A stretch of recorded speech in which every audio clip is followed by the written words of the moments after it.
সত্যজিৎ রায়ের জয় বাবা ফেলুনা ছবিটার কথা মনে পড়ে। সেই বারাণসীতে উমাপদ ঘোষালের চুরি যাওয়া গণেশ মূর্তি উদ্ধার করার জন্য ফেলুদা কোন অস্ত্র ব্যবহার করেছিলেন? কোন অস্ত্রে ফেলুদা ঘায়েল করেছিলেন মগনলাল মেঘরাজের মতো কুখ্যাত এক দুষ্কৃতীকে? উত্তর একটাই, বাস্তববোধ এবং সূক্ষ্ম পর্যবেক্ষণবোধ। এক কথায় মগজাস্ত্র। আর ঠিক এই মগজাস্ত্রের জোরেই কোথাও গিয়ে তৃণমূলের সংসদীয় দল এবং পরিষদীয় দলে বড় ভাঙন ধরিয়ে এই মুহূর্তে দিল্লিতে নরেন্দ্র মোদী, অমিত শাহের ব্লু আইড বয় বাংলার মুখ্যমন্ত্রী শুভেন্দু অধিকারী। কিভাবে শুভেন্দু অধিকারী এই মাস্টার স্ট্রোক করলেন? পেছনে কি শুভেন্দু অধিকারী রয়েছেন?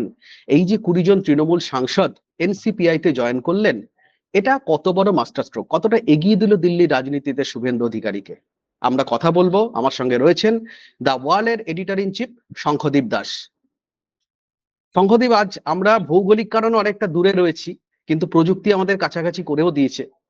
অসুবিধা খুব একটা হওয়ার কথা নয়, দর্শকদের একটু জানিয়ে রাখলাম এটুকুই। তো বিষয় হচ্ছে যে তোমার প্রতিবেদনে তুমি এই মগজাস্ত্র কথাটা ব্যবহার করেছো, এটা অসাধারণ লেগেছে আমারও। ফলে আমি ওই প্রসঙ্গে একটু ফেলুদার প্রসঙ্গ নিয়ে এলাম। তো শুভেন্দু অধিকারীর কদর কতটা বেড়ে গেল এই গোটা যে অপারেশনটা হলো, এর পিছনে তার কি ভূমিকা এবং তার কদর কতটা বেড়ে গেল, বা তিনি কেন মোদী অমিত শাহের কাছে এই মুহূর্তে ব্লু আইড বয়? অনেক বিজেপি নেতা তো রয়েছেন, শুভেন্দু অধিকারী কেন? দেখো সম্রাট, এটা তো খুব একটা স্পষ্ট কারণ কেন কদর বেড়ে গেছে। তার কারণ তুমি দেখো যে 2024 সালের লোকসভা ভোটে বিজেপি একার ক্ষমতায় মাত্র 240টি আসনে জিতেছিল। ফলে বিজেপির সরকার, কেন্দ্রে বিজেপি সরকার বা এখন এনডিএ সরকার শরিক দলের উপর নির্ভরশীল। সেখানে দুটো বড় শরিক টিডিপি এবং জেডিইউ, এই দুটো শরিকের উপরে নির্ভরশীলতা রয়েছে। বিশেষ করে টিডিপি, যাদের সাংসদ সংখ্যা কত না 16। বিশাল যে সাংসদ সংখ্যা এরকম নয়, তাও নয়। অতীতে ইউপিএ 1 সরকারে বামেদের 60 জন সাংসদ ছিলেন লোকসভায় সমর্থক হিসেবে, তারা সরকারের পার্ট ছিলেন না। বা সরকারের শরিক দল হিসেবে ছিল আরজেডি, এবং সেই সময় লালু প্রসাদ যাদবের পার্টির 25 জন সাংসদ ছিল। তুমি মনে করে দেখো যে ইউপিএ 2 সরকারের সময় মমতা বন্দ্যোপাধ্যায়ের এমপি সংখ্যা ছিল মনে হয় 20, এবং সেই সঙ্গে এসইউসির এসইউসি ছিলেন তরুণ মণ্ডল, হ্যাঁ, 21 জন। সেই তুলনায় 16টা কম। কিন্তু যেহেতু 240 এবং আর কোনো শরিক দল নেই বা পাওয়ার সম্ভাবনা নেই, ফলে 16 জন সাংসদ নিয়ে টিডিপি কিন্তু একটা প্রতাপ রয়েছে। তো এই জায়গা থেকে আজকে শুভেন্দু অধিকারী, মুখ্যমন্ত্রী শুভেন্দু অধিকারী, এই যে পশ্চিমবঙ্গে সরকার বদলের সঙ্গে সঙ্গেই তৃণমূলের যে 29 জন 28 জন সাংসদ, তার মধ্যে থেকে 20 জনকে নিয়ে একটা ব্লক তৈরি করে ফেলে এবং এনসিপিআই নামে একটা পার্টিতে ঢুকিয়ে দিয়ে তাদের রাতারাতি এনডিএ শরিক করে দিলেন। এবং যারা প্রায় শুভেন্দুরই মুখাপেক্ষী বা বিজেপির মুখাপেক্ষী, যাদের নিজেদের দর কষাকষির কোনো ক্ষমতা নেই, এরকম একটি ব্লককে নিপাট ব্লক, যে ব্লক খাবে বেশি দুধ, মানে দুধ দিয়ে বেশি খাবে কম। আর মমতা বন্দ্যোপাধ্যায়ের কথা পরের লাইনটা আর বলছি না আমি। তো কথাটা হচ্ছে যে এরকম একটি নিরীহ ব্লক অথচ সাপোর্টে থাকবে, সেটা অমিত শাহর পাশে তুলে দিলেন। আমরা জানতাম চাইতে জল একদম। আমরা জানতাম যে বিজেপিতে অমিত শাহর এখন ব্লু আইড বয় হচ্ছে হিমন্ত বিশ্ব শর্মা। কারণ হিমন্ত বিশ্ব শর্মা গোটা নর্থ ইস্ট ম্যানেজ করেন। পশ্চিমবঙ্গের রাজনীতিতেও তার কিছু কিছু ইনফ্লুয়েন্স, কখনো কখনো তাকে কাজে লাগানো হয় ইত্যাদি প্রভৃতি। যেমন সুস্মিতা দেব যে রাজ্যসভা থেকে ইস্তফা দিলেন, তৃণমূলের রাজ্যসভা সাংসদ পদ থেকে ইস্তফা দিলেন, আমরা দেখলাম যে তার আগে তিনি হিমন্ত বিশ্ব শর্মার সঙ্গে বৈঠক করলেন দিল্লিতে। তার মানে হিমন্ত তাকে হয়তো বোঝানোর কাজটি করেছেন, কিন্তু লিমিটেড। তো হিমন্ত যেটা পারেননি, সেই কাজটা করে দেখালেন শুভেন্দু অধিকারী 1 মাসের মধ্যে। তো তাকে, তার উচ্চতা বাড়বে না। তারপরে শুধুমাত্র পশ্চিমবঙ্গের মুখ্যমন্ত্রী তিনি এখন নন, সর্বভারতীয় রাজনীতিতে অমিত শাহকে একটা বড় রকমের অক্সিজেন যোগানোর কিন্তু কাজটা তিনি করে দিলেন। তার যে পলিটিক্যাল ওয়েট, সেটা দিল্লির রাজনীতিতে বেড়ে গেল, মানে বাড়তে বাধ্য। এছাড়া মানে এর কোনো দ্বিতীয় হতে পারে না। কারণ এমন একটা ব্লককে তিনি এনডিএর পাশে এনে দাঁড় করালেন, এবং রাতারাতি অল্প দিনের মধ্যে দাঁড় করালেন তিনি। যে যাদের দর কষাকষি করার কোনো ক্ষমতা নেই, যারা বার্গেনই করবে না, যারা একেবারে পলিটিক্যাল এক্সিস্টেন্সের জন্য আজকে শুভেন্দুর সঙ্গে হাত মিলিয়েছে, একদম এইটা রাতারাতি তাকে একটা কিন্তু অমিত শক্তিধর বানিয়ে দিল। বানিয়ে দিল দিল্লির রাজনীতিতে। সেক্ষেত্রে তুমি ব্যাখ্যাটা দিলে যে হিমন্ত বিশ্ব শর্মা আগে ছিলেন, কিন্তু এই মুহূর্তে শুভেন্দু অধিকারীর কদর কেন, কি কি কারণে বাড়লো। এবার এদের এই যে 20 জন জয়েন করলেন, এই 20 জন তো বলা যায় শর্তহীন, এত সুন্দর সুযোগ আসেই না। অনেকগুলো রাজনীতিতে দর কষাকষি থাকে, এ তো কার্যত নিজেদের অস্তিত্ব টিকিয়ে রাখার জন্য কার্যত আত্মসমর্পণ। এই জিনিসটাকে ম্যানেজ করলেন শুভেন্দু অধিকারী। এবার সামনে এই 20 জন সাংসদকে কি কাজে লাগাতে পারে বিজেপি? মানে আমি ধরলাম রাষ্ট্রপতি নির্বাচন আছে, আচ্ছা আমি ধরলাম ডিলিমিটেশন বিল পাশ করানোর দায় আছে, এক দেশ এক ভোট এই বিলটা পাশ করানোর দায় আছে, বা এদের আর কি কাজে লাগাতে পারে, কিভাবে কাজে লাগাবে? দেখো, যে এই 20 জনের সংসদ এনডিএ শরিক হলেন, এবং এই মুহূর্তে তারা এনডিএ দ্বিতীয় বৃহত্তম শরিক দল। হ্যাঁ, এটাও চমকপ্রদ। চমকপ্রদ। একটা সময় ধরো ইউপিএ 1 গভর্নমেন্টে লালু প্রসাদ যাদবের আরজেডি ছিল দ্বিতীয় বৃহত্তম শরিক কংগ্রেসের পরপর। ইউপিএ 2-তে সেই মর্যাদা পেল তৃণমূল কংগ্রেস। মমতা বন্দ্যোপাধ্যায় 21 জন এমপি কে নিয়ে হলেন দ্বিতীয় বৃহত্তম শরিক। তো দ্বিতীয় বৃহত্তম শরিক, তার একটা মর্যাদা সবসময় জোটে থাকে। মমতা বন্দ্যোপাধ্যায় রেল মন্ত্রক নিয়েছিলেন এবং আরো 6 জন এমওএস হয়েছিল। টিডিপির তেলুগু দেশমের কখনোই নয়াদিল্লির রাজনীতিতে মাথা ব্যথা ছিল না, নেভার এভার। আমি বাজপেয়ী গভর্নমেন্টের সময়তেও দেখেছি যে বাজপেয়ী সরকারও টিডিপির ওপর নির্ভরশীল ছিল, টিডিপির জোট শরিক ছিল। কিন্তু চন্দ্রবাবু নাইডু তখন কিন্তু দিল্লিতে মন্ত্রী হতে চাননি বা কাউকে করতেও চাননি। চন্দ্রবাবু নাইডুর আগ্রহ ছিল যে দিল্লিতে শরিক হিসেবে অন্ধ্রপ্রদেশের জন্য যত বেশি সম্ভব জিনিস আদায় করে নাও, আদায় করার ব্যাপার রাজ্যের জন্য। সিলিকন ভ্যালি হলো, তখনই সাইবার সিটি হলো, এবং তিনি অন্ধ্রপ্রদেশকে সমৃদ্ধশালী করে ফেললেন। আজকেও তুমি দেখো যে চন্দ্রবাবু নাইডু দিল্লিতে একটা মাত্র মন্ত্রী, ক্যাবিনেট মন্ত্রী একজন, একজন প্রতিমন্ত্রী। 16 জন এমপি নিয়ে মাত্র একজন ক্যাবিনেট মন্ত্রী এবং একজন প্রতিমন্ত্রী, ঠিক আছে। কিন্তু তিনি কি করছেন, তিনি পুরো কেন্দ্রের সাপোর্ট নিয়ে তার যে অন্ধ্র নতুন তৈরি হয়েছে, অমরাবতী নতুন ক্যাপিটাল রাজধানী, সেটাকে সমৃদ্ধশালী করে ফেলার চেষ্টা করছে। তো এবারে আমি যেটা আসি সেটা হচ্ছে যে তার মানে টিডিপির থেকে অনেক বেশি, মানে 4টে বেশি সাংসদ রয়েছে এনসিপিআইতে, তাদের 20 জন সাংসদ। তাহলে যে ফর্মুলা সবসময় মনে রাখবে যে কেন্দ্রে যখন এই শরিক দল নির্ভরশীল সরকার তৈরি হয়, তখন মন্ত্রিসভায় যে প্রতিনিধিত্ব সেটা সাংসদ সংখ্যার হিসেবে রেশিওতে হয়। বেশ, মানে 7 জন এমপি পিছু একজন মন্ত্রী হবে, না 8 জন এমপি পিছু একজনকে মন্ত্রী করা হবে, এরকম রেশিওতে হয়, বুঝেছো তো। রেশিওর গন্ডগোল হয়ে যায় বা রেশিও যখন অপ্রাসঙ্গিক হয়ে যায় একটাই কারণে, যখন সেই আঞ্চলিক দলের নেতা মনে করেন যে না আমার একটা ক্যাবিনেট হলেই হবে, আমি নিজে ক্যাবিনেট মন্ত্রী হব, বাকি যারা থাকবে সব এমওএস। যেমন করেছিলেন 6 জন এমওএস নিয়েছিলেন। মমতা বন্দ্যোপাধ্যায় চাইলে 21 জন এমপি নিয়ে অন্তত 2টো, খুব কম করে হলে তিনি রেলমন্ত্রী এবং আরো একটি ক্যাবিনেট দপ্তর তিনি নিতেই পারতেন, ভালো একটা দপ্তর নিতে পারতেন 100%। কিন্তু তিনি নিতে চাননি, তিনি নিজে রেলমন্ত্রী হয়েছিলেন, আর বাকি সব সৌগত রায়, শিশির অধিকারী, জাটুয়া, এরা সবাইকে সব এমওএস, ঠিক আছে, তাদের কোনো কাজ ছিল না, তারা দপ্তরে গিয়ে বসে থাকতেন। আমি দেখেছি, আমি এই 6 জন মন্ত্রী দপ্তরের পর দপ্তর আমি ঘুরে ঘুরে দেখেছি। তুমি একদিন গল্পও করছিলে ওটা, শিশির বাবুর কোন একটা প্রসঙ্গে তুমি বলছিলে। দাও, কারোর নাম করো না, কিন্তু টেবিল ফাঁকা, কোনো ফাইল নেই, ঠিক আছে। তো মমতা বন্দ্যোপাধ্যায় চাইলে পেতে পারতেন, বা আজকের দিনে টিডিপি চন্দ্রবাবু নাইডু চাইলেও পেতে পারতেন, তিনি চাননি, তার ফোকাস হল। তো কিন্তু নর্মালি কি হয়, নর্মালি এটা রেশিওতে ডিপেন্ড, মানে ঠিক হয় যে এতজন এমপি পিছু একজন ক্যাবিনেট মিনিস্টার, একজন এমওএস। সেইটা যদি আমি চন্দ্রবাবু নাইডুটাই যদি বেঞ্চমার্ক ধরে নিই, তাহলে এই যে 20 জন সাংসদের একটি টিম এনসিপিআই তারা যে এমপি শরিক হলো বা হতে চাইছে, তাহলে অন্তত তাদের একটা ক্যাবিনেট মিনিস্টার এবং একজন এমএস হওয়া দরকার। এই রেশিওতে। কিন্তু দেখো মজার ব্যাপার হচ্ছে এই টিমটার কোনো বার্গেনিং পাওয়ার নেই, কারণ এই টিমটা তাদের পলিটিক্যাল সার্ভাইভার, তাদের পলিটিক্যাল এক্সিস্টেন্সের ক্রাইসিস সেই জায়গা থেকে জয়েন করেছে। এদের মধ্যে লড়াইটা কোথায়? এই এনসিপিআই কে লোকসভার নেতা হবেন, কে উপনেতা হবেন, কে উপদল নেতা হবেন, কে মুখ্য সচেতক হবেন। একজন তো আমি জানি যে নেতা হওয়ার জন্য সে মানে সবাইকে ফোন করে করে বেড়াচ্ছে, কিন্তু হতে পারছেন না।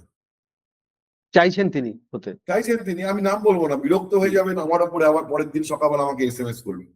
তো কথাটা হচ্ছে যে আমি কার নাম বলছি, কিন্তু কথাটা হচ্ছে লড়াইটা ওই জায়গাতে আছে।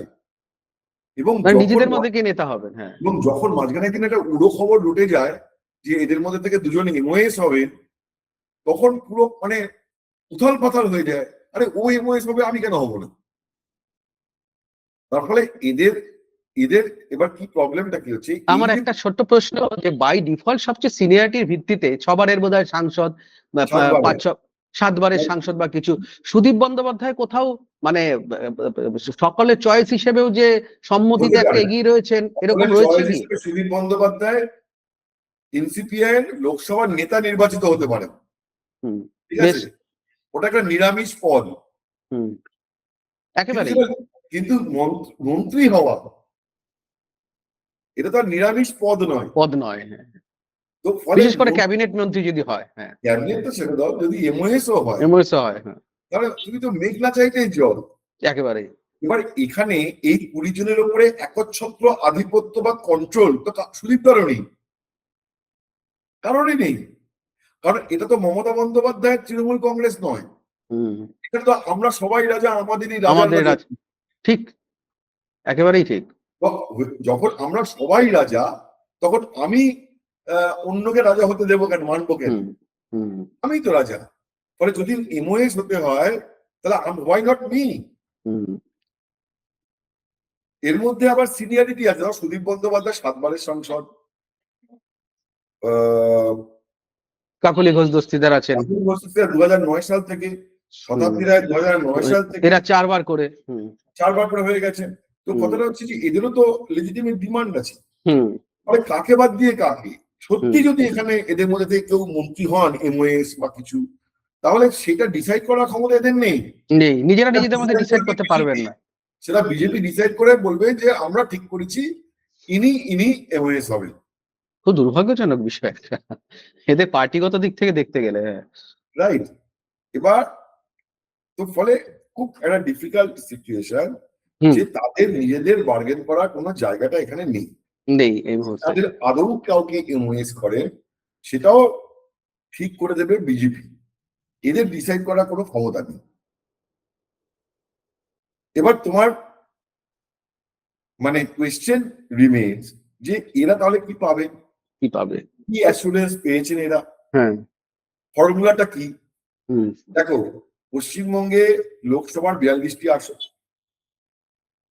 এই 42টি আসনের মধ্যে 2029 সালের ভোটে যদি এই 20 জনকে টিকিট দিয়ে দেয় বিজেপি, তাহলে তো বিজেপির কর্মীরা সব থেকে হতাশ হবেন। দুটো 8টি সিটে জেতার পরে ভেবেছেন যে দেখো, দুটো 8টি সিটে তারা জিতেছেন, 12 জন তাদের প্রেজেন্ট সাংসদ রয়েছে, আর 20 জন মানে 32 জন তো সাংসদ রয়েছে হয়ে গেল। তার মানে ভ্যাকেন্সি মাত্র 10টা, তোলপাড় লেগে যাবে, ভয়ঙ্কর অবস্থা। কিন্তু অ্যাকচুয়ালি বিজেপি, আমার যতদূর খবর বা আমার যতদূর মনে করি, BJP has different game plan in their mind. সেই গেম প্ল্যানটা কি? সেই গেম প্ল্যানটা হচ্ছে এই যে 42টি আসন আছে পশ্চিমবঙ্গের লোকসভা থেকে, এই 42টি আসন ডিলিমিটেশনের পরে বেড়ে যাবে। আচ্ছা, তখন আর 42 থাকবে না, তখন 48, 50, 52 কিছু একটা হতে পারে। তোমার নাম্বার অফ সিট বেড়ে গেল, তখন তুমি বেড়ে গেল, তখন তুমি এই 20 জনের মধ্যে থেকে 10 জন বা 12 জনকে অ্যাকোমোডেট করে নিলে যে পরবর্তীকালে আবার প্রার্থী হবা। কারণ এই যে 20 জন সামিল হয়েছে তাদের মধ্যে অনেকেরই শারীরিকভাবে কতটা সক্ষম থাকবেন আরো একবার candidate that is questionable, right? একদম। সুদীপ বন্দ্যোপাধ্যায় শরীর ভালো যাচ্ছে না, তিনি আবার প্রার্থী হতে চাইবেন কিনা কোয়েশ্চেনেবল। হুম অরূপ চক্রবর্তী বাঁকুড়ার সাংসদ, তিনি আবার প্রার্থী হতে চাইবেন কিনা কোয়েশ্চেনেবল, হুম ঠিক আছে? জগদীশ বাসুনিয়া, তিনি আবার প্রার্থী হতে চাইবেন কিনা হতে কোয়েশ্চেনেবল। চাইবেন কিনা। তো এই যে বা করবে কিনা তাকে, তার রেলিভেন্স কতটা থাকবে, ঠিক আছে, এই সব মিলিয়ে আর থাকছে। ফলে এই যে 20 জন, তাদের মধ্যে থেকে হয়তো 10 জন বা 12 জন ওই যে ডিলিমিটেশন হবে এবং তারপরে সিট বাড়বে, তখন তাদের অ্যাকোমোডেট করে নেওয়া হলো, আর বাকি বিজেপির নতুন লোকজন পেল। একেবারেই এভাবে এবং একটা তাদের কাজে লাগাবার কমিটি পরিকল্পনা। দেখো, সবচেয়ে বড় কথা বলো যে শুভেন্দু অধিকারী সাকসেসটা কোথায়, সেটা হচ্ছে যে আজকে পশ্চিমবঙ্গ থেকে দিল্লিতে একটা বেঙ্গল ব্লক তৈরি করে ফেললেন তিনি। হুম বিজেপির 12 জন সাংসদ লোকসভায়, সঙ্গে এই এনসিপিআই 20 জন, হুম তার মানে বেঙ্গল ব্লক লোকসভায় 32 জন 42 জনের মধ্যে, হুম which is huge. Hmm Plus অনেক বড় 4 সংখ্যা। জন রাজ্যসভায় রিজাইন করেছেন তৃণমূল থেকে, হুম সে 4টে সিটে বিজেপির ঝুলিতে যাবে।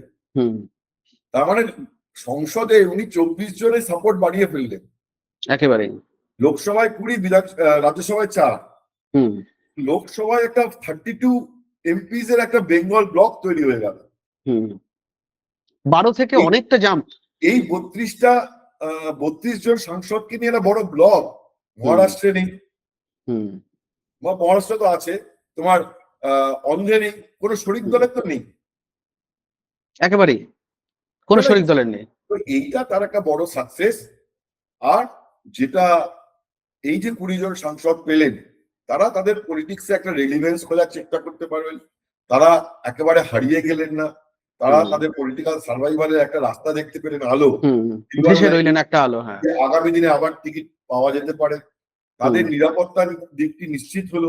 এনসিপিআই এর যে সাংসদ, তারা প্রত্যেকে নিজের এলাকায় পুলিশি প্রোটেকশন পেলেন, মামলা মোকদ্দমা হাত থেকেও সম্ভবত বাঁচলেন।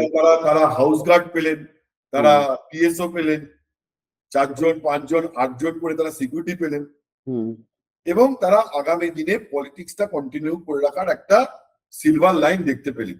এটাই তো আর কি অনেক, চাই। এটাই তো অনেক। একেবারেই। এইটা দেওয়ার বিনিময়ে এই সাপোর্টটা যে নিয়ে নিলেন, এবং এইখানে এদের গ্রুপের কোনো বার্গেনিং পাওয়ার রইল না। যারা মন্ত্রিত্ব চাইতে পারে তারা ওই দলনেতা, ডেপুটি লিডার, মুখ্য সচেতক এসব বলে খুশি থাকবে, খুশি থাকবেন, এতেই খুশি থাকবেন। আরেকটা শুভেন্দু অধিকারী প্রসঙ্গেই আমি বলি, দেখো যে বিধানসভায় তাকেই কোনো মুখ আড়েনি, কোনো ফেস ছাড়াই লড়াই করেছে, কিন্তু শুভেন্দু অধিকারী দলকে সামনে থেকে লিড করেছেন গত 5 বছর দেখলেই। এবারে নির্বাচনেও তার একটা বড় ভূমিকা রয়েছে। পাশাপাশি মমতা বন্দ্যোপাধ্যায়কে নন্দীগ্রামে হারিয়েছেন, 2021-এ হারিয়েছেন, এবার ভবানীপুরে তার একদম উঠোনে গিয়ে তাকে হারিয়ে দিয়ে এসেছেন। সবকিছু মিলে তিনি রাজ্যের মুখ্যমন্ত্রী, এই পুরস্কারটাও তিনি পেয়েছেন। এবার শুভেন্দু অধিকারীর এই অপারেশনটা, যেটা তার মগজাস্ত্রের ব্যবহার, এবং তুমি যেটা বললে যে 1 লাফে ব্লকটা তৈরি করা দিল্লির বুকে, প্রতিকটা রাজনৈতিক দলের তো একটা ইনার পলিটিক্স থাকে, বেঙ্গল বিজেপির ভেতরে একটা ইনার পলিটিক্স আছে, আমি খুব বিশদে যেতে চাইছি না। সেক্ষেত্রেও তো শুভেন্দু অধিকারী মনে হয় অনেককে খুব পিছনে ফেলে অনেকটা উঠে গেলেন, একটা মই একেবারে উপরের সারিতে চলে গেলেন। দেখো 2021 সালের বিধানসভা ভোটের পর শুভেন্দু অধিকারীকে যখন বিরোধী দলনেতা করা হয়, সেই সময় থেকেই শুভেন্দু ফার্স্ট এবং ইকুয়ালস ছিলেন। মানে তারা সবাই পদাধিকার বলে হয়তো এক, রাজ্য সভাপতি, বিরোধী দলনেতা হয়তো পদাধিকার বলে মর্যাদার দিক থেকে এক, কিন্তু তিনি কোনো না কোনো ভাবে সবার থেকে একটু এগিয়ে রয়েছে। এটাকে ফার্স্ট এবং ইকুয়ালস বললেই মঞ্চ ঠিক মতো ব্যাখ্যা করা যায়। কিন্তু এবারে তারপরে তুমি দেখো যে দিল্লিতে অমিত শাহর সঙ্গে গত 5 বছরে সবচেয়ে বেশি মিটিং কার হয়েছে? ঠিক, তাকে দিল্লি সবচেয়ে বেশি ইম্পর্টেন্স দিয়েছে। তার কারণ হচ্ছে যে তুমিও দেখো, তোমারও টিমের সম্রাট ওয়ালের মধ্যে, তুমি যে টিম নিয়ে কাজ করো সম্রাট, বা আমি যে টিম নিয়ে ওয়ালে কাজ করি, যে পারফর্ম করে তুমি সকালবেলা ঘুম থেকে উঠে তাকেই প্রথম ফোনটা করো। ঠিক ঠিক। রাত্রিবেলা শুতে যাওয়ার আগে আর কিছু নেই তো রে বলে তুমি তাকেই ফোনটা করো। ঠিক। আমিও সারাদিন ভরসা, কনফিডেন্স তৈরি হয়। ঠিক। আমিও আমার যে টিম ইনক্লুডিং তুমি, যে আমি কি করি, যে যাদের উপরে যাদের পারফরমেন্স আছে, যারা অনেক বেশি সিনসিয়ার, তাদেরকে তো আমি যে কোনো ইনস্টিটিউটে তাই, যে কোনো প্রতিষ্ঠানে তাই হয়, যে কোনো পার্টিতেও তাই হয়। তো এবং যে বেশি লোড নেয়, অনেকে বলে যে আরে আমি বেশি কাজ করি তবু আমাকেই তুমি বলো, যে বেশি লোড নেয় তার তার উপরেই দায়িত্বটা বেশি পড়ে, আবার তাকেই বেশি বকা খেতে হয়। ঠিক, এটাই হয় প্রতিষ্ঠানে, কারণ প্রতিষ্ঠানে ওই এটাই হয়। বকাটা হচ্ছে অধিকারের বকা। হুম। ওই বকাটা কিন্তু অ্যাকচুয়ালি তাকে ভর্ৎসনা করার বকা নয়, না, ভর্ৎসনা নয়, রাইট। ওটা অধিকারের বকা। যে আমি জানি যে তুমি পারফর্মার, ঠিক আছে, তোমার বিচ্যুতি হলে আমি অন্যকে হলে কি বলবো, ও তো করতেই পারবো, ওর তো ভুলই হবে, ও তো করে না কাজ, কিন্তু এর কাছ থেকে আমার এক্সপেকটেশনটা বেশি, ফলে কিছু হলে একে আমি অধিকারে বকবো বেশি। ঠিক। ফলে এই যে অধিকারে বকা আর বারবার ফোন করা, এটা তো শুভেন্দু অধিকারী পেয়েছে। কিন্তু beauty of the politics is that, এবং শুভেন্দু হয়তো পোড় খাওয়া রাজনীতিক হয়ে গেছেন এতদিনে, এবং উনি বুঝতে পারছেন যে এটা তৃণমূল কংগ্রেস নয়, এটা একটা সর্বভারতীয় রাজনৈতিক দল। তার ফলে আমি দেখেছি যে মুখ্যমন্ত্রী হওয়ার পরে মুখ্যমন্ত্রী শুভেন্দু অধিকারী তার প্রতিটা আলোচনা, প্রতিটা ডিসকোর্স, সেই আলোচনা এবং ডিসকোর্সে রাজ্য সভাপতি শ্রমিক ভট্টাচার্য সম্পর্কে যে ধরনের কথা বলেছেন, সেটা খুবই শ্রদ্ধা এবং খুবই তাকে মর্যাদা দিয়ে, মর্যাদার যে একটা জায়গা দিয়েছেন বারবার। গত শনিবার দিন মুখ্যমন্ত্রী শুভেন্দু অধিকারীর যে প্রেস কনফারেন্স, এই যে বিশ্ব বাংলা কনভেনশন সেন্টার, সেখানে দেখলাম, সেখানে কেউ একজন প্রশ্ন করেছিল সাংবাদিক যে শ্রমিক ভট্টাচার্য রাজ্য সভাপতি, তিনি জনসংখ্যা নিয়ন্ত্রণ নিয়ে এই কথাটি বলেছেন। তখন মুখ্যমন্ত্রী শুভেন্দু অধিকারী বলেন যে শ্রমিক ভট্টাচার্য শুধুমাত্র একজন রাজনৈতিক ব্যক্তি নন, তার প্রজ্ঞা, তার দীর্ঘদিন ধরে রাজনৈতিক অভিজ্ঞতা এবং এই মতাদর্শের জন্য তার যে দীর্ঘ লড়াই, সেই লড়াইয়ের কোনো তুলনা নেই। ফলে তার প্রতিটি যে পরামর্শ, সেই পরামর্শের ব্যাপারে আমাদের সরকার যত্নবান থাকবে। and he used that word যত্নবান, এই শব্দটা ব্যবহার করে। তো এই যে যত্নবান শব্দটা ব্যবহারের মধ্যে দিয়েই একটা পারস্পরিক শ্রদ্ধা এবং মর্যাদা দেওয়ার জায়গাটা আমরা দেখতে পাই। কিন্তু দেখো, মর্যাদা যে দেয় সেই মর্যাদা পায়, ঠিক ঠিক আছে, এবং তাকেই এই যে বড় মন, বৃহৎ হৃদয়, বিগ হার্ট যিনি দেখাতে পারেন, তিনি কিন্তু অ্যাকচুয়ালি কাউন্টার সম্মানটাও পান। তো শুভেন্দু অধিকারী আজকে যে মর্যাদাটা শ্রমিক ভট্টাচার্যকে দিতে চাইছেন, নোয়িং ফুললি ওয়েল যে তার যে অবস্থান, তার যে ক্ষমতা, তার যে রিচ দিল্লিতে, সেটা শ্রমিক ভট্টাচার্যের থেকে বেশি, কিন্তু রেসপেক্ট এবং অন্যান্য জিনিস, আচরণ, হাবভাব, ব্যবহার, সব দিক থেকে যে একটা সুন্দর ডিসকোর্স রাখছেন, সেটাই দেখার মতো। এরপরে যেটা হতে পারে, সেটা হতে পারে যে পশ্চিমবঙ্গ, দেখো আজকে 208টি সিট অ্যাসেম্বলিতে, এবং এই যে 32 জনের ব্লক, এরপরে ডেফিনেটলি পশ্চিমবঙ্গ ডিমান্ড করে যে অন্তত 2 জন ক্যাবিনেট মিনিস্টার। এটাই আমি আসতে চাইছিলাম। হ্যাঁ, আমি তো শ্রী ভৃগু হয়ে গেছি, আমি তো জানতে পারি যে তোমার মনে কি প্রশ্ন আছে, এটাই আসতে চাইছিলাম। এটাকে আমি পড়ে ফেলতে পারি, সে তুমি নর্থ বেঙ্গলে বসে থাকো না কেন, ঠিক আছে। তো ঘটনা হচ্ছে যে ঠিকই তুমি ঠিক বিষয় আসতে চাইছিলে। দেখো সম্রাট, সেটা হচ্ছে যে আজকে এত বড় একটা বেঙ্গল ব্লক 32 জনকে নিয়ে লোকসভায়, তো আজকে তো পশ্চিমবঙ্গ ডিমান্ড করে 2 জন ক্যাবিনেট মিনিস্টার অ্যাটলিস্ট। ঠিক ঠিক। এই জায়গা থেকে এখন কারা হবেন, সেই জায়গা কিন্তু শ্রমিক ভট্টাচার্য এগিয়ে যেতে পারে। সৌমিত্র খাঁ তিনিও এগিয়ে যেতে পারেন। বাকি আমি নাম বলছি না, তাহলে রেশারেশি শুরু হয়ে যাবে, আমি তো জানি না, কিন্তু আমার পলিটিক্যাল যে মানে ধারণা, সেক্ষেত্রে কি হতে পারে যে শ্রমিক ভট্টাচার্যকে যদি কেন্দ্রীয় মন্ত্রী করেন, কিছুদিন তিনি রাজ্য সভাপতি পদে তারপরে থেকেও যাবেন, তারপরে বিজেপি নতুন রাজ্য সভাপতি নিয়োগ করবে, ক্যাবিনেট মর্যাদার মন্ত্রী হতে পারেন, এটুকু সম্ভাবনা তুমি বলতে পারো? দেখো, হওয়া উচিত। পশ্চিমবঙ্গ ডিজার্ভ করে, পশ্চিমবঙ্গ ডিজার্ভ করে। একটা সময় শুধুমাত্র 2 জন বা 4 জন করে এমওএস করে রাখা হয়েছিল, কিন্তু সেই জায়গাটা আজকে নেই। আজকে পশ্চিমবঙ্গে বিজেপি ক্ষমতায়, 208 জন বিধায়ক রয়েছেন বিধানসভায়। 2029 সালের লোকসভা ভোটে পশ্চিমবঙ্গ থেকে বিপুল সংখ্যক আসন জেতার লক্ষ্যমাত্রা রয়েছে বিজেপি। ঠিক। তো কিছু পেতে গেলে তো কিছু দিতে হবে দিল্লিকে। রাজ্যসভার আসন আসছে সামনে, এবং 4টে কনফার্ম। লেজিটিমেট ক্লেম পশ্চিমবঙ্গে থেকে অন্তত 2জন ক্যাবিনেট মিনিস্টার যারা পশ্চিমবঙ্গের কথা গিয়ে মন্ত্রিসভার বৈঠকে জোরদার ভাবে বলতে পারবে, বলতে পারবে। এরকম 2জন দরকার। এবং এটা শুধুমাত্র বিজেপির ডিমান্ড হওয়া উচিত নয়, এটা সাধারণ মানুষেরও ডিমান্ড হওয়া উচিত। ঠিক ঠিক। যে পশ্চিমবঙ্গের সাধারণ মানুষ বিপুল ভোট দিয়ে বিজেপির উপর আস্থা জানালো, তাদের উচিত যে পশ্চিমবঙ্গের মানুষের জনাদেশকে রেসপেক্ট দিয়ে হুম। ক্যাবিনেটে নরেন্দ্র মোদীর মন্ত্রিসভায় অন্তত 2জন পূর্ণমন্ত্রী থাকবেন, এটা পশ্চিমবঙ্গের বেসিক মিনিমাম ডিমান্ড হওয়া উচিত। ঠিকই। এটা শুধুমাত্র বিজেপির ডিমান্ড হওয়া উচিত নয়, এটা রাজ্যের মানুষের জনাদেশ দিয়েছে বিজেপিকে, তাদের ডিমান্ড হওয়া উচিত একদম। কারণ এবং এই ডবল ইঞ্জিন, এটা পলিটিক্যাল পারপাসের থেকেও আমার স্টেটের পারপাস আছে, একদম তোমার স্টেটের পারপাস আছে সম্রাট, আমার স্টেটের পারপাস আছে। আমিও চাইবো আমার স্টেট থেকে 2জন এমন রাজনীতিক সেন্ট্রাল ক্যাবিনেটে মর্যাদার সঙ্গে পূর্ণ মন্ত্রী হিসেবে থাকবেন, যারা পশ্চিমবঙ্গের কজ কে তুলে ধরবেন।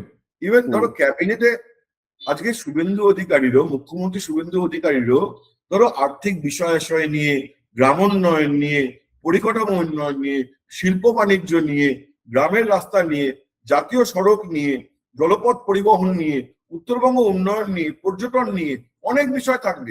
বিবিধ পরিকল্পনা সেই সংক্রান্ত এজেন্ডা যখন আলোচনা হবে, তখন মুখ্যমন্ত্রী শুভেন্দু অধিকারীর হয়ে দিল্লির ক্যাবিনেটে নরেন্দ্র মোদী মন্ত্রিসভায় কে সওয়াল করবে? একদম এই ডবল ইঞ্জিন কনসেপ্টের একটা ইমপ্লিমেন্টেশন অনেক কাজে লাগবে।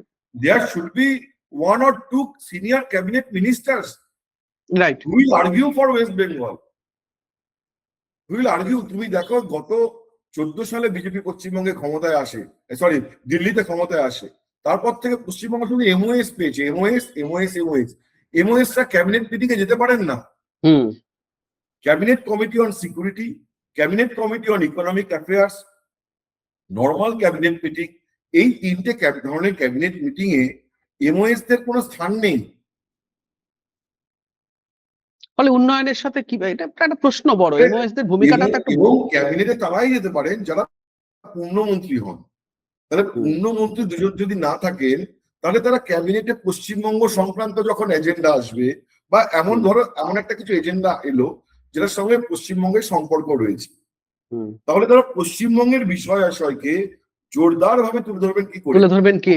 রঞ্জন লক্ষ্মণসী ক্যাবিনেট মিনিস্টার ছিলেন, সেই কারণেই তো তিনি এইমস হাসপাতাল, উত্তরবঙ্গে এইমস এর জন্য প্রস্তাব এনে ক্যাবিনেটে যখন আলোচনা হয়, তিনি জোরালো ভাবে সওয়াল করতে পেরেছিলেন। আজকে প্রণব মুখোপাধ্যায়, তিনি ছিলেন ক্যাবিনেটের নাম্বার 2, অকথিত নাম্বার 2, মানে পরিষ্কার লেখা নাম্বার 2 বলে কিছু না, সবাই জানতো যে প্রণব বাবুই মনমোহন সিং এর পরে নাম্বার 2। প্রণব বাবু ছিলেন বলেই তো আজকে পশ্চিমবঙ্গের ডিফারেন্ট প্রজেক্টে, ধরো আইলা ক্ষতিপূরণে 1000 কোটি টাকা, মনে পড়ে আইলার পর একদম, বা পশ্চিমবঙ্গের অন্যান্য কোনো প্রজেক্ট, বা তার নিজের এলাকায় জঙ্গিপুরের রেলের ব্রিজ, হ্যাঁ না তারা অনেক কিছু ছোটখাটো প্রজেক্ট ছিল যেগুলোতে উনি জোর দিয়ে বলতে পেরেছেন যে হ্যাঁ এটা পশ্চিমবঙ্গে হওয়া উচিত। তো ক্যাবিনেটে বলার লোক চাই। হ্যাঁ, পশ্চিমবঙ্গের মানুষ যখন এই বিপুল জনাদেশ দিয়েছে, তখন পশ্চিমবঙ্গের মানুষেরও একটা ডিজার্ভ করে যে তারা ডিসরেসপেক্ট হয়ে যায় কোথাও একটা। তাহলে এই যে জনাদেশ আমি বিজেপিকে সাপোর্ট করলাম, তাহলে তো আমাদের প্রতি এই ভোটের প্রতি ভোটারের প্রতি একটা ডিসরেসপেক্ট হলো যে in spite of giving so much support we got nothing. 2জন এমওএস, একজন জাহাজ, একজন শিক্ষা প্রতিমন্ত্রী, এবং আমি জানি প্রতিমন্ত্রীদের কাজ কিছু নেই। প্রতিমন্ত্রীদের একটাই কাজ, 6 মাস অন্তর প্রধানমন্ত্রীর সঙ্গে দেখা করে অভিযোগ করা যে স্যার আমাকে কোনো ফাইল দিচ্ছে, বড় মন্ত্রী আমাকে কোনো ফাইল দিচ্ছে না আমার দপ্তরের মন্ত্রী। এটাই রেগুলার একটা রুটিন, রেগুলার অ্যাফেয়ার্স। এবং তাদের আর একটা কাজ থাকে কি, পার্লামেন্টে যখন তার দপ্তর সংক্রান্ত প্রশ্ন থাকে, তখন বড় মন্ত্রী না থাকলে ছোট মন্ত্রীরা ওই উঠে উঠে দেখে দেখে প্রশ্নের জবাব দেয়। দ্যাট মাচ, আর কিছু নেই, আর কিছু নেই। ফলে ছোট মন্ত্রী দিয়ে হবে না, আবার বড় মন্ত্রী চাই ভাই, চাই, না হলে হবে না। আমি এই তুমি তোমার চাই কিনা আমি জানি না, আমার তো চাই। আমি রাজ্যবাসী হিসেবে আমারও চাই, নিশ্চয়ই চাই। পশ্চিমবঙ্গের জন্য দিল্লিতে সওয়াল করার জন্য ভাই ডবল ইঞ্জিনে তো অন্তত ডবল, মানে দুজন তো দুটো একজোড়া ক্যাবিনেট মিনিস্টার তো একজোড়া হয় ক্যাবিনেট পশ্চিমবঙ্গে চাই, যারা পশ্চিমবঙ্গের জন্য সওয়াল করবে এবং যারা এটা। at least তাদের দপ্তর থেকে, তারা যে একদম। দপ্তরেরই দেখতে পাক না কেন, তাদের দপ্তর থেকে পশ্চিমবঙ্গের জন্য ট্যাঞ্জিবল কিছু নিয়ে আসবেন। যেমন ক্যাবিনেট মমতা মিটিং অন্তত বন্দ্যোপাধ্যায়, উত্থাপন করতে পারবে। যেমন যেমন মমতা বন্দ্যোপাধ্যায় রেলমন্ত্রী হিসেবে পশ্চিমবঙ্গের জন্য নিয়ে হুম এসেছিলেন, যেমন হুম প্রিয়রঞ্জন দাসবংশী পশ্চিমবঙ্গের জন্য লড়াই করে উত্তরবঙ্গে একটি এইমস হসপিটাল নিয়ে হুম এসেছিলেন। হুম তেমনও আমি আশা করব যে পশ্চিমবঙ্গ থেকে দুজন ক্যাবিনেট মন্ত্রী অন্তত হবেন, যারা লড়াই করে পশ্চিমবঙ্গের জন্য something tangible they will bring to West Bengal. আচ্ছা, এটা ডবল ইঞ্জিন সরকারের যে কনসেপ্ট, একটু তার তালমিল একটু রাখার জন্য। একটু অ্যাক্টিভিস্টের মতোই বললাম। না, ঠিকই বলেছো তুমি, এখন তো দেখো, অ্যাক্টিভিস্টের মতো। এখন তো দেখো তুমি সম্রাটরা, মানে দেখো এটাই তো ট্রেন্ড এখন, জার্নালিস্ট, অনেক জার্নালিস্টই অ্যাক্টিভিস্ট হয়ে গেছে, ঠিক আছে? হ্যাঁ। কিন্তু আমি আমি অ্যাক্টিভিস্ট এখনো হইনি, অ্যাক্টিভিস্ট ভাব দেখাচ্ছি, একটা বেসিক গ্রামারটাকে মেনটেন করেই দেখাচ্ছি। আমরা হ্যাঁ, গ্রামার বেসিক থেকে গ্রামার কিন্তু মেনটেন সরবো করে। না, গ্রামার থেকে আমরা সরবো না, ব্যাকরণে আমরা থাকবো। কিন্তু ব্যাকরণের আমরা থেকে বলছি যে এই এই এই প্রত্যাশাটা আমাদের রয়ে গেল। একদম রাজ্যবাসী হিসেবে এই প্রত্যাশা আমাদের থাকবেই। আমার একটা শেষ ছোট প্রশ্ন, আমি শেষ দিকে চলে এসেছি, সেটা হচ্ছে যে তোমার কথাতেই উঠে এলো, যদি এই দুজন ক্যাবিনেট মিনিস্টার একজন বা দুজন হয়, সেক্ষেত্রে দৌড়ে রাজ্য সভাপতি শ্রমিক ভট্টাচার্য এগিয়ে রয়েছেন। শ্রমিক ভট্টাচার্য আমি ধরলাম মন্ত্রী হলেন, ক্যাবিনেট মিনিস্টার হলেন। ক্যাবিনেট মিনিস্টার একজনের পক্ষে রাজ্য সভাপতির মতো সাংগঠনিক গুরুদায়িত্ব সামলানো সম্ভব না। তুমি হিন্টও দিলে কিছুদিন পর হয়তো পরিবর্তন হবে।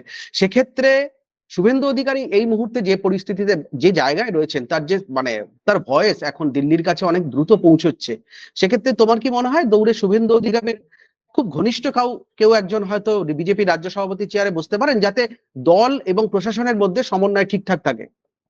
না, যিনি রাজ্য সভাপতি হবেন তিনি শুভেন্দু অধিকারীর সঙ্গে কনফিডেন্সে থাকবেন বলে আমার মনে হয়, কারণ যে পরিমাণ আস্থা শুভেন্দু এনজয় করেন দিল্লি থেকে, তাতে পশ্চিমবঙ্গে যিনি আগামী দিনে রাজ্য সভাপতি হবেন তিনি শুভেন্দুর সাথে শুভেন্দুকে কনফিডেন্সে রেখেই কাজ করবেন বলে আমার মনে হয়। তবে আমি একটা কথা তোমার মনে করিয়ে দিই, জগৎ প্রকাশ নাড্ডা তিনি সর্বভারতীয় সভাপতি ছিলেন, প্লাস মন্ত্রীও ছিলেন গত কয়েক বছর ধরে। নীতিন নবীন তো সবে হলো, তার আগে একটা দীর্ঘ সময়, মোস্টলি প্রায় 2 বছর সময় নাড্ডাজি, মানে জেপি নাড্ডা, তিনি সেন্টারের মিনিস্টার প্লাস তিনি দলের সর্বভারতীয় সভাপতি, এই দুটো দায়িত্বই সামলেছেন। ফলে বিজেপির ক্ষেত্রে প্রেসিডেন্স রয়েছে, শ্রমিক ভট্টাচার্যের ক্ষেত্রে হবে না কেন? একদম হতেই পারে, হতেই পারে। হ্যাঁ, যা হোক, আমাদের আলোচনা আমরা শুরু করেছিলাম আজ যে এই 20 জন তৃণমূল কংগ্রেসের এই 20 জন সংসদীয় দলে বড় ভাঙন এবং তাদেরকে এনসিপিআই তে যোগদান করা, এবং এটা কতটা ভ্যালু অ্যাড করবে বিজেপির কাছে, এবং তার পেছনে শুভেন্দু অধিকারীর মাস্টার স্ট্রোক কতটা, শুভেন্দু অধিকারীর রাজনৈতিক অধ্যায় আরো কতটা এগিয়ে গেল। অবশ্যই তিনি এই মুহূর্তে বিজেপির অমিত শাহ বা নরেন্দ্র মোদী এই দুই জুটির কাছে একটা ব্লু আইড বয়, শুভেন্দু অধিকারীর উপর ভরসা বাড়ছে তাদের অনেক রকম। মুখ্যমন্ত্রী চেয়ারে বসিয়েছিলেন, তারপর যেভাবে তিনি দলকে চালাচ্ছেন এবং দিল্লির রাজনীতিতে সক্রিয় হচ্ছেন, বিজেপির জন্য ভ্যালু অ্যাড করছেন, তাতে তাকে নিঃসন্দেহে অনেকটা এগিয়ে দিয়েছে। আগামী দিনে এই ট্রেন্ড বজায় থাকবে কিনা, শুভেন্দু অধিকারী আরো কতটা কি করতে পারেন, এবং পাশাপাশি এই 20 জন যারা সাংসদ তৃণমূল ছেড়ে এনসিপিআই তে যোগ দিলেন, তাদের রাজনৈতিক অস্তিত্ব কতটা বজায় থাকে, তাদের কি ধরনের কাজের মধ্যে বিজেপি কিভাবে তাদেরকে ইউজ করে, সেদিকে আমাদের সকলের আগ্রহ রয়েছে এবং থাকবে আগামী দিনে। সেটা আমরা ছবি আরো পরিষ্কার হবে। আজ তাহলে এ পর্যন্তই। সব খবর, সঠিক খবর দেখবার জন্য চোখ রাখুন দা ওয়ালে।